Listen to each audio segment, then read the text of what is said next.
It all started about 7 years ago. That's when Melissa Watkins' 6th grade class at Harvey Junior High School began a pen pals relationship with a class of students from Uganda, Africa.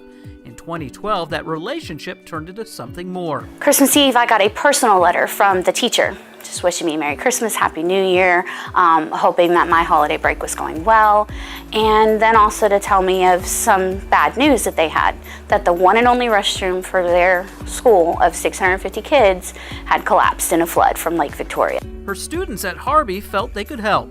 I was told by a 6th grader that I needed to email the teacher and I needed to find out exactly what it was going to cost to build the restroom. I was like, how are we going to do that? You know, his name was Jeffrey. I was like, Jeffrey, how are we going to do that? We live here, they live there.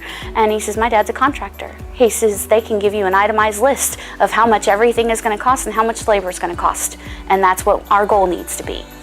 I emailed her and she sent me that list, and that was our goal. With plenty of fundraisers, the goal was reached and they were able to assist the Ugandan school.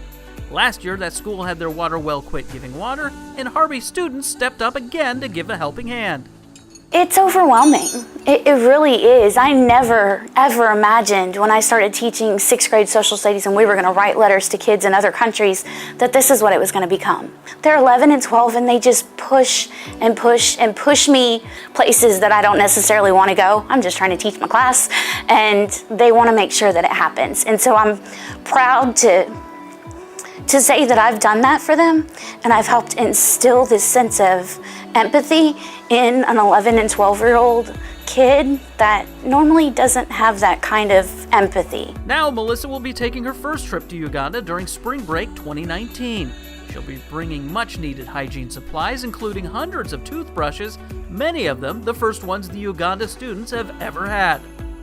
It's a very different experience to get there and go for the first time and go see the restroom that we've built, go see the garden plot of land that we have paid for so that they can grow fruits and vegetables for the kids for their meals at the school, go see and actually use the pump and the well and see how difficult it actually is to get the water up from the ground. She'll be in Uganda for a week and will get the chance to teach those students.